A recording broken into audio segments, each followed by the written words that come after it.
The strange thing is that one of the most peaceful countries in Europe once did what the whole world was afraid to do. It decriminalized all drugs. And that is only a very small part of Portugal. On the western edge of Europe, where the mainland ends before the Atlantic Ocean, this country has waves as tall as an 8-story building, around 300 sunny days each year, and nearly half of the world's cork supply. If you enjoy travel stories with deeper meaning, please subscribe, like this video, and comment below. Which city are you watching from? Behind the sunshine, the wine, and that slower rhythm of life, there is a story many travelers have never truly seen. Number 10. Portuguese women and the quiet charm of everyday life. Portuguese women often do not leave an impression through noise or display. They are often described as discreet, gentle, and at first, a little reserved with strangers. But that does not mean they are cold. The warmth is still there. It simply appears more slowly, more subtly, and without trying to attract attention. In the morning in Lisbon or Porto, you can see this inside a small cafe. Someone walks in, orders a bica at the counter, a small, strong coffee that is usually drunk very quickly. They exchange a few words with the cafe owner, give just enough of a smile, and leave in less than 90 seconds. Everything happens briefly, but it never feels distant. That is a very Portuguese kind of closeness, not loud, not performed, but still warm in every small gesture. In society, Portugal also shows a very open and progressive side. In 2010, the country legalized same-sex marriage, becoming the 6th country in Europe and the 8th in the world to do so.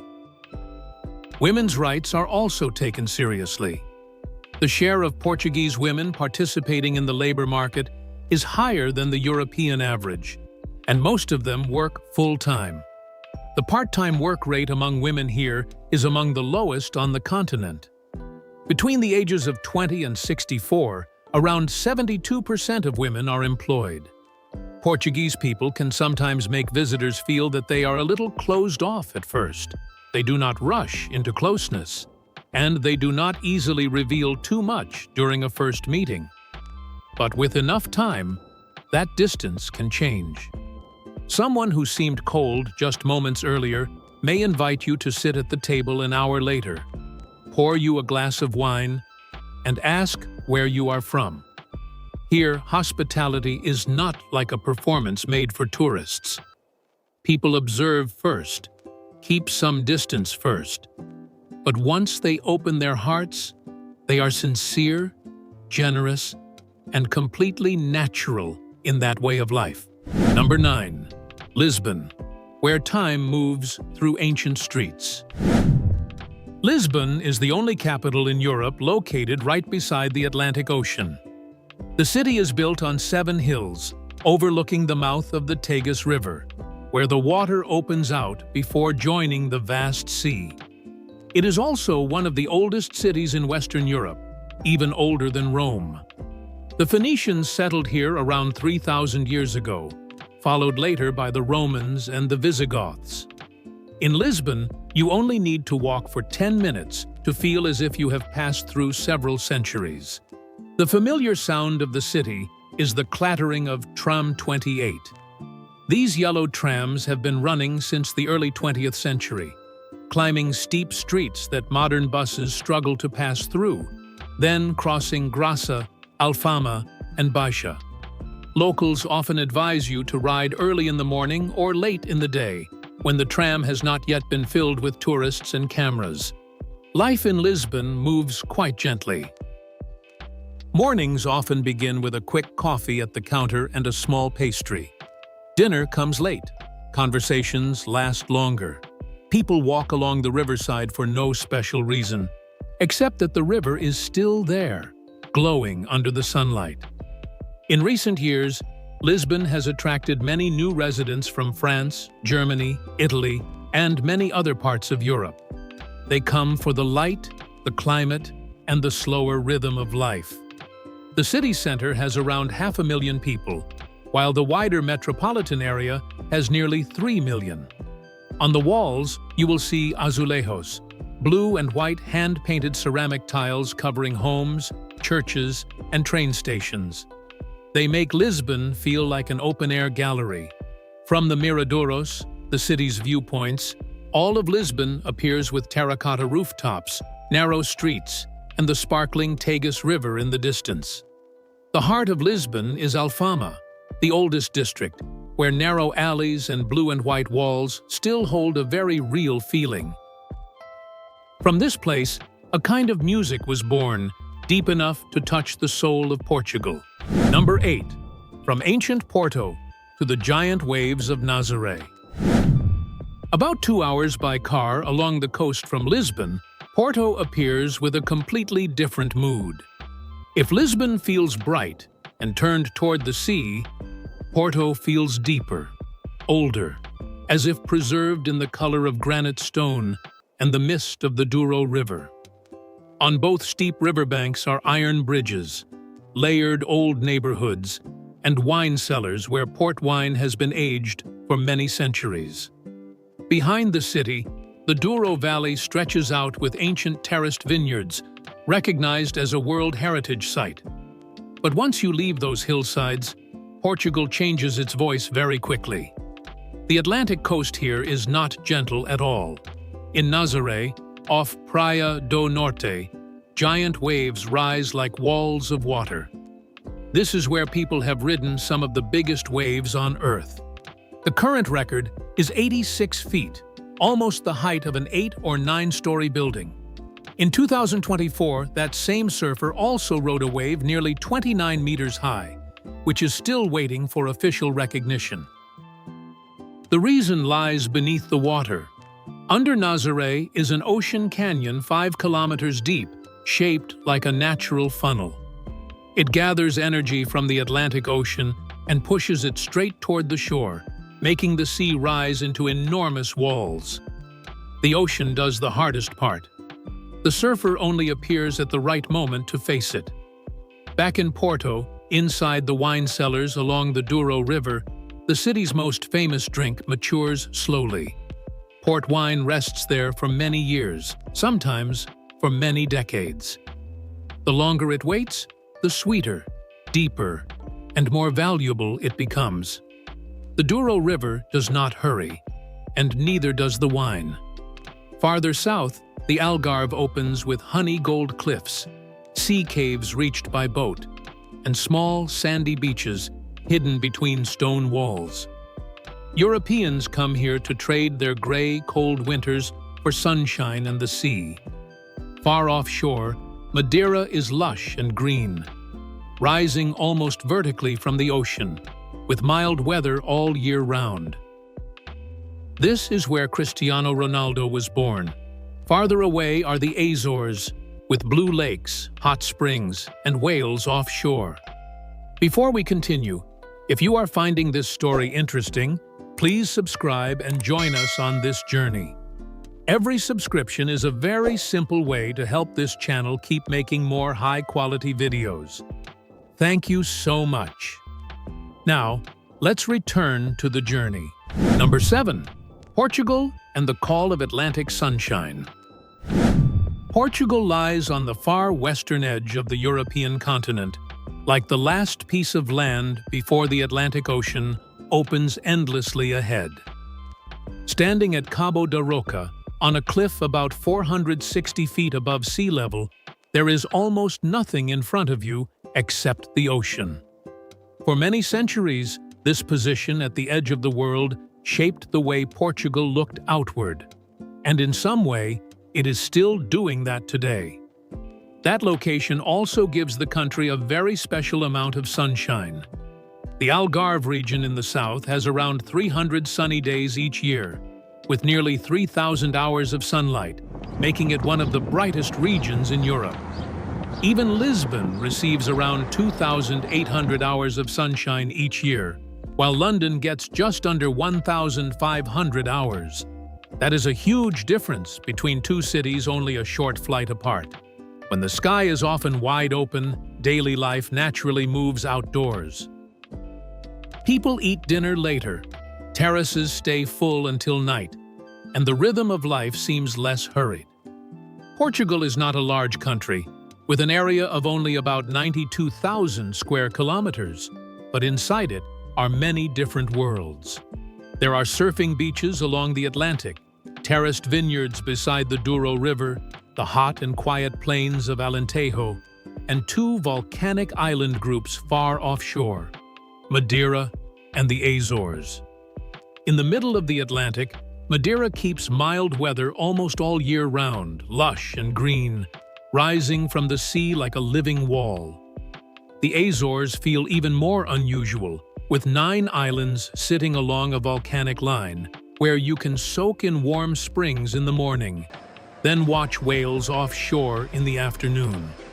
On one small map, sunshine, volcanoes, valleys, and the sea seem to lie very close together. For many people, that is an invitation hard to resist. Sunshine, the ocean, a slower pace, and a feeling completely opposite to the gray daily commute of modern life. Number 6. How Portugal changed the fight against drugs. In 2001, Portugal did something that made the whole world pay attention. The country became the first place on the planet to decriminalize all drugs, not just cannabis. That does not mean drugs were encouraged or treated lightly. It means that if a person used or carried a small amount, enough for about 10 days of personal use, they were no longer treated as a criminal offender. Before that, Portugal had gone through a serious crisis involving heroin and overdose deaths. Arresting drug users did not help the country escape the problem. So Portugal changed the way it looked at the issue. Instead of asking how to punish people, it began asking how to save lives. People who used drugs were no longer seen first as criminals, but as human beings who needed support. If someone is found today carrying a small amount, they are not taken straight to court. Instead, they meet with a panel made up of a doctor, a social worker, and a legal expert. Their job is not to find a way to frighten that person, but to guide them toward counseling, treatment, and the right forms of help. In other words, Portugal moved this issue out of the punishment system and into the field of public health. What is remarkable is that the country is still seen as one of the safest and most peaceful places in the world. Portugal once ranked 7th among the most peaceful countries, with a homicide rate of fewer than 1 case per 100,000 people. Part of the reason comes from very ordinary things: a shared language, a long history, and a habit of keeping some distance from Europe's major conflicts. Not only that, Portugal also once ran continuously for 60 days using only renewable energy, from wind, water, and sunlight, and even exported surplus electricity to Spain. A small, peaceful, sunny country, yet in many ways, it has moved ahead of its time in its own very distinctive way. Number 5. Portugal's paradox. The world wants to come, while the young leave. Portugal today is one of the places many foreigners dream of moving to.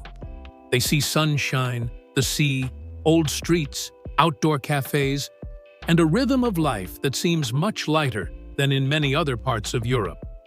But for a young Portuguese person, the story behind it is not so romantic. The math of daily life here is harsh. Wages remain low compared with fast-rising costs. As of 2026, the minimum wage is only around 870 euros a month. Meanwhile, the very appeal that brings foreigners in has pushed rents in central Lisbon too high, beyond what many local people can afford. The question is no longer how to live comfortably. It is how to afford staying in the place where you were born. So they leave. And this has been happening for a long time.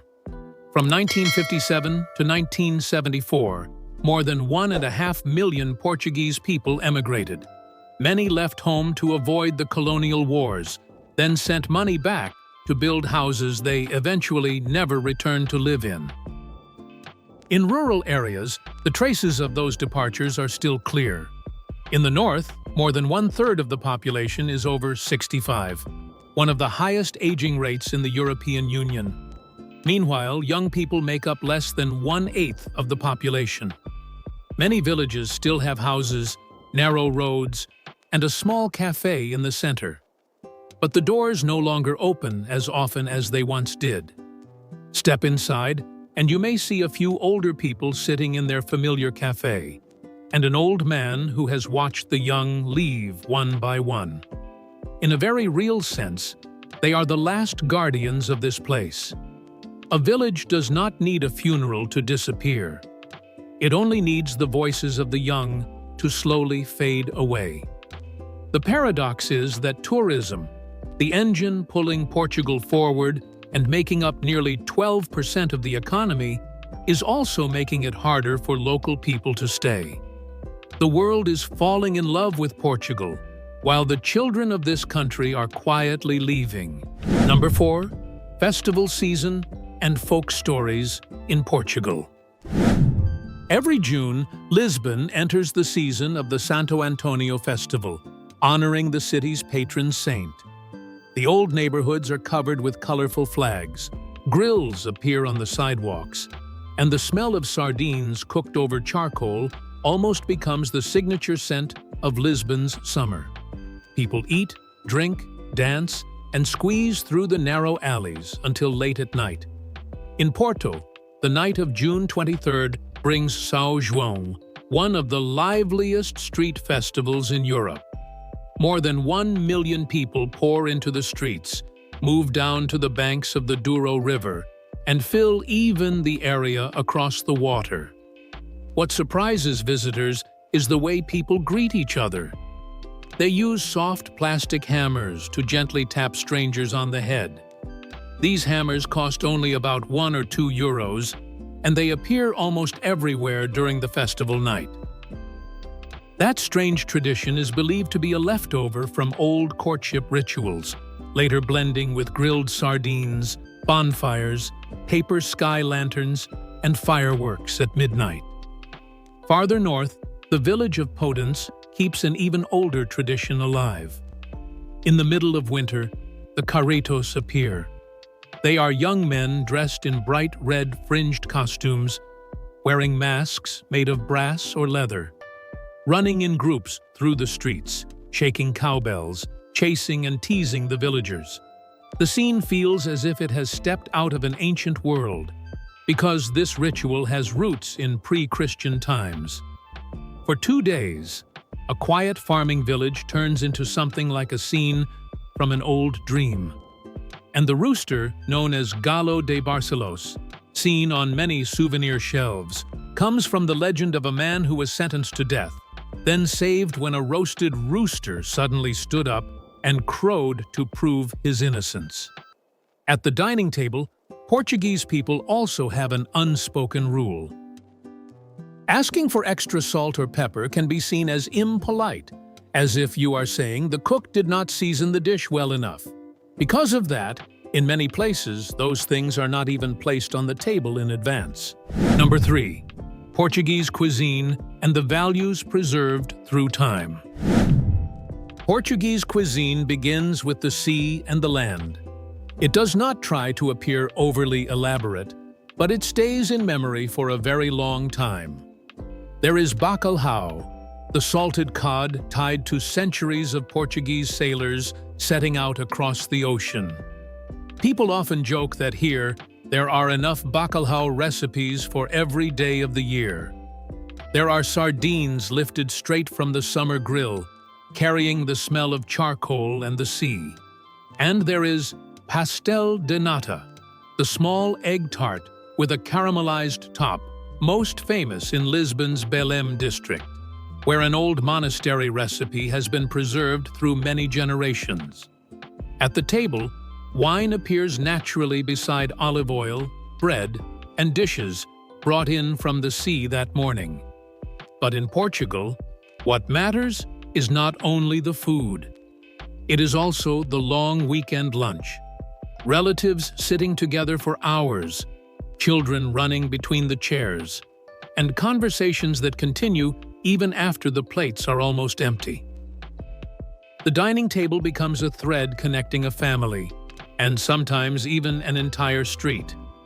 The country's famous drink is port wine, a fortified wine from the Douro Valley, aged in cellars across the river from Porto. But Portugal's quietest export is not found inside a glass of wine. The country produces around half of the cork stoppers on Earth.